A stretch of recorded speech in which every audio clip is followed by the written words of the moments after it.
saya.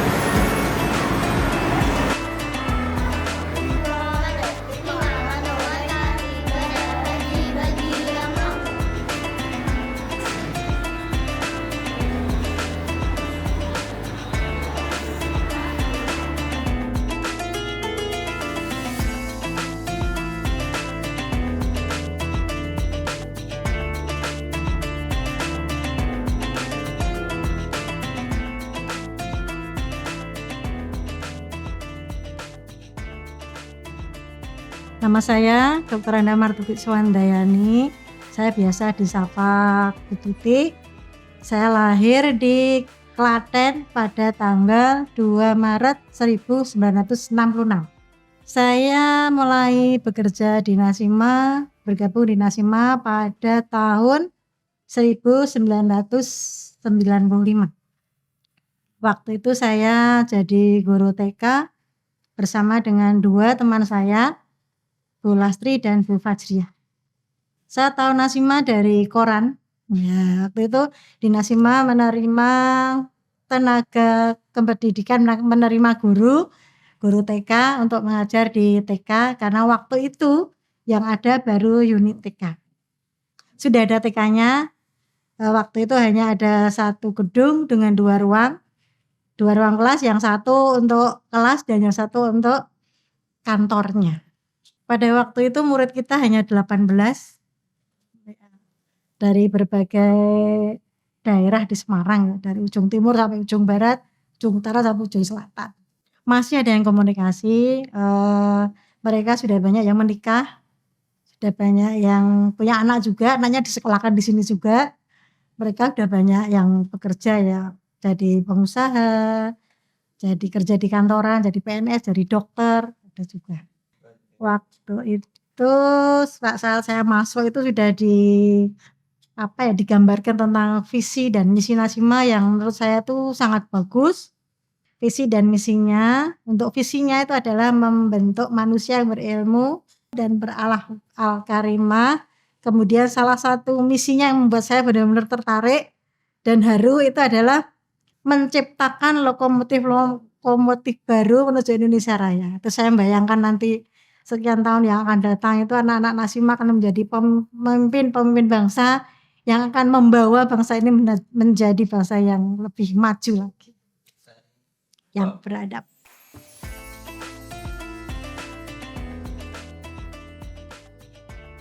Masih belum sih Gus, mungkin karena mereka kan masih usia masih sangat muda ya, masih paling 25-an ya, masih muda, jadi belum sampai ke jadi pemimpin itu belum.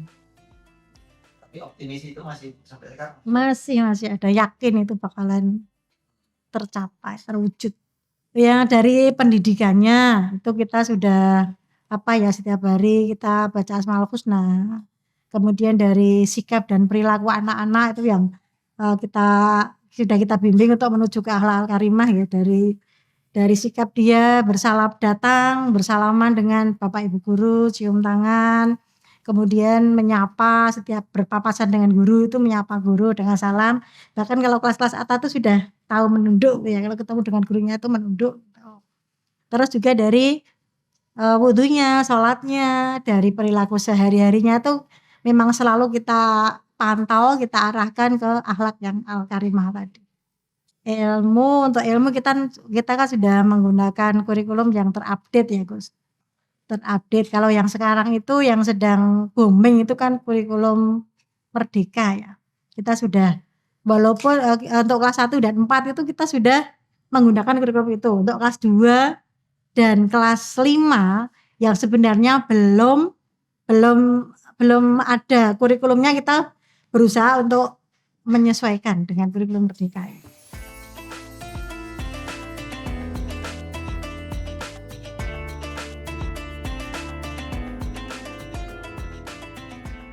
Saya dulu guru TK selama 6 tahun ya, masa pertama guru TK 6 tahun, kemudian di tahun ketiga itu saya jadi, kalau dulu namanya Kabid Administrasi, kalau sekarang Waka, kalau dulu itu namanya Kabid Administrasi. Itu yang jabatan yang sudah pernah saya raih ya Gus. Berapa tahun? Itu selama kalau kita kan periodenya selama 4 tahun.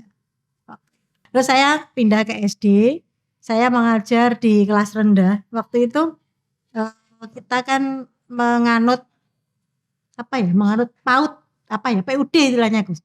PUD itu pendidikan usia dini.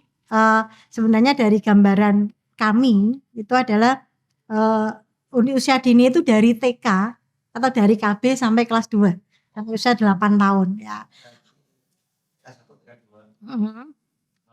KB dulu malahan Gus. KB, TK, TKA, TKB, kemudian SD kelas 1 2. Nah, kenapa waktu itu kok saya pindah ke SD, ditugaskan ke SD, karena waktu itu yang sarjana waktu saya masuk ke TK itu sarjana itu hanya baru 1 2.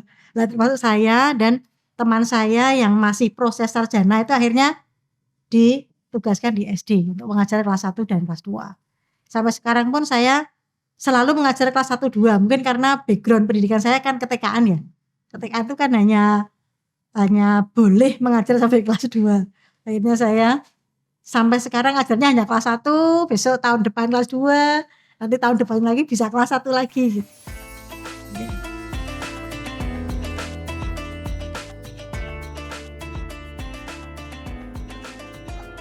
Kalau capaian ya Gus itu saya pernah juara. Saya mungkin karena agak-agak pandai menulis itu saya sering juara artikel. Di artikel kalau Nasima ada lomba pembuatan artikel atau isi itu saya alhamdulillah pernah juara 1. Terus yang kemarin itu juara favorit. Mungkin karena kemarin kan levelnya ke yayasan ya. Nah, dulu pas saya juara 1 itu levelnya SD. Jadi mungkin karena banyak ratusan. Terus kalau untuk anak-anak display kelas juga nih, terus di display kelas untuk menghias kelas itu dengan nuansa daerah yang dia milik, yang kelas itu kan menunjukkan 2 daerah ya. Lah itu kan kita dilombakan untuk mendisplay kelas sesuai dengan daerah kita. Kebetulan saya dulu pernah di Jambi itu pernah juara juga. Kemudian ini di Malang ini juga 2 kali juara. Membuat display yang sesuai dengan daerahnya. Ada makanan daerah, rumah daerah, pakaian adat dan lain sebagainya. Itu baik karya itu yang 2 dimensi maupun yang 3 dimensi. Kemudian ada juga yang kita menggambarkan tentang Nasima juga, tentang core value, ada visi dan misi, kemudian ada semacam gambaran kelas, ada jadwalnya, ada nama muridnya, daftar siswanya, kemudian ada juga yang pojok, kita pakai pojok-pojok, ada pojok baca, ada pojok bahasa Inggris, ada pojok religius juga. Kemudian di kelas saya itu ada pohon baca. Nah, seperti itu Gus. Kemudian untuk anak didik itu juga sering menjuarai di bagian seni dan gerak. Itu sering juara 1 itu pada saat misalnya kita ada pentas kayak kalau dulu namanya Sisi, kalau sekarang namanya FKN. Festival Kompetisi Nasima itu anak-anak saya itu sering dapat juara.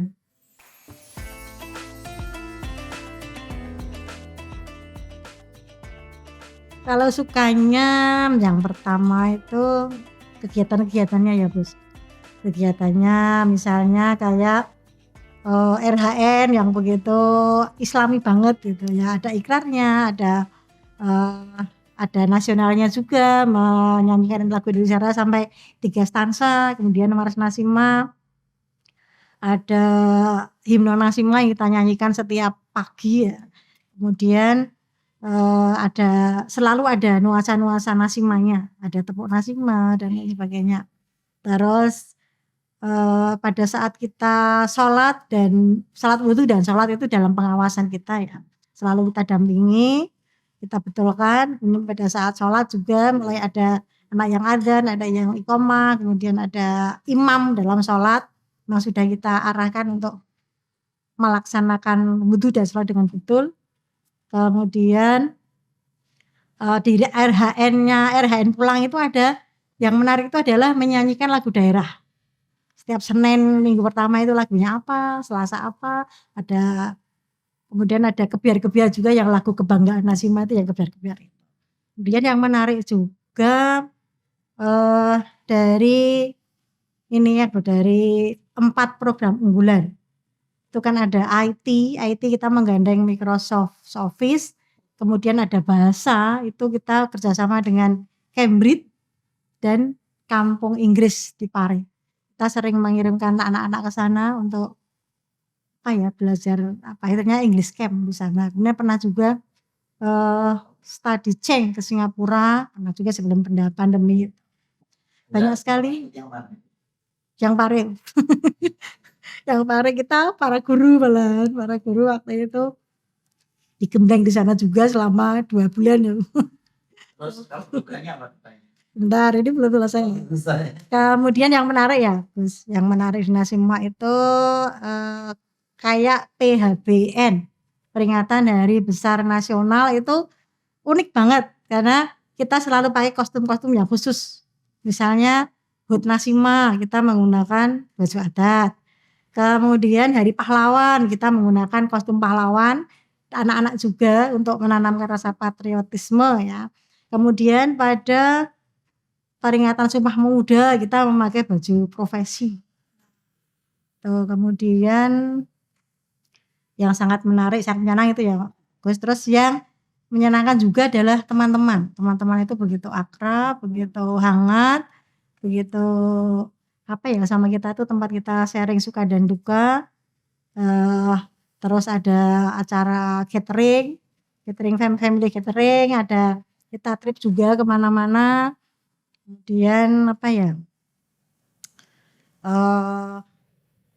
yang menyenangkan lagi ada kegiatan kalau PHBI, kayak tadi ada PHBN, ada PHBI itu peringatan Maulid Nabi itu dari tanggal 1 sampai tanggal 12 kita tuh membaca Maulid Tiba.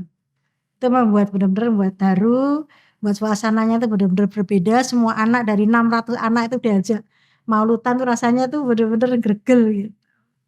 Terus ada lagi kalau kita setiap Rabu itu ada mujahadah Rabu sore ya, untuk mendoakan leluhur kita, mendoakan kita juga untuk mendoakan sekolah kita. Kemudian saat Idul Fitri ya, saat Ramadan itu ada pesantren Ramadan. Itu yang diikuti oleh anak dari kelas 3 sampai kelas 6. Itu yang benar-benar menurut saya itu sangat tertarik dan sangat terkesan. Kemudian ada Idul Adha, itu anak-anak itu ada yang namanya tabungan kurban. Jadi setiap hari mereka itu menabung sampai misalnya itu tabungannya sejumlah seharga 1 ekor kambing, itu mereka berkorban atas nama dia atau atas nama orang tuanya gitu. Terus kalau misalnya tidak mencapai 1 ekor kambing, maka tabungan itu dikumpulkan. Nantinya dibelikan kambing yang disalurkan ke tetangga sekitar atau ke mereka yang membutuhkan. Atau dukanya tidak ada. Tidak berduka di sini. Itu alhamdulillah perkembangannya luar biasa Gus. Dari dulu kita hanya punya 1 gedung ya, 1 gedung dengan 2 ruang. Kemudian sekarang sudah 29 tahun, gedungnya sudah bertambah menjadi punya 4 gedung yang sangat megah.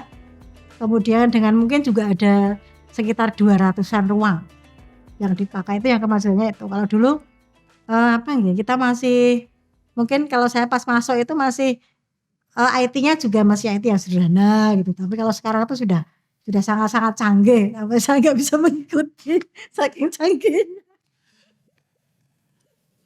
Iya, bahasa juga dulu bahasa Inggris kami juga hanya paling ya kita merekrut dari guru bahasa Inggris, kemudian kadang ada tutorial juga. Tapi kalau sekarang kita sudah merangkul Cambridge, merangkul Kampung Inggris di Pare itu. Jadi ada yang muridnya dikirim ke sana, gurunya juga belajar di sana. Gitu.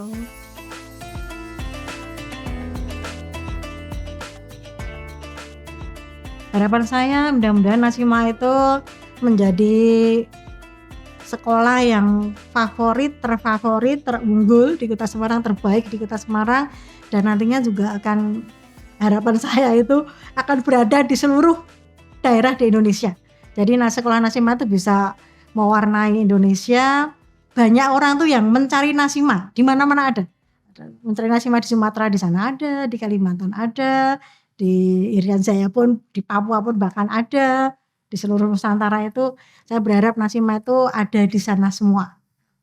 Dan Nasima itu bisa ikut mewarnai kemajuan perkembangan pendidikan di Indonesia.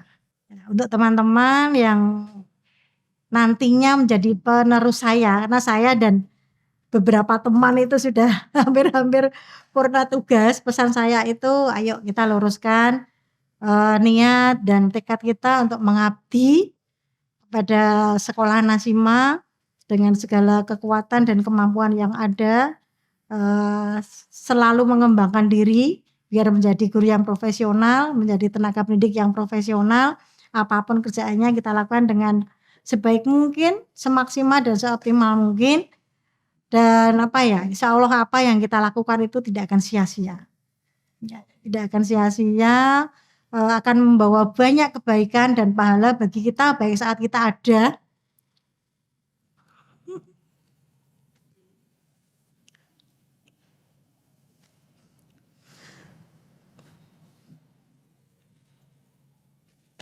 saat kita ada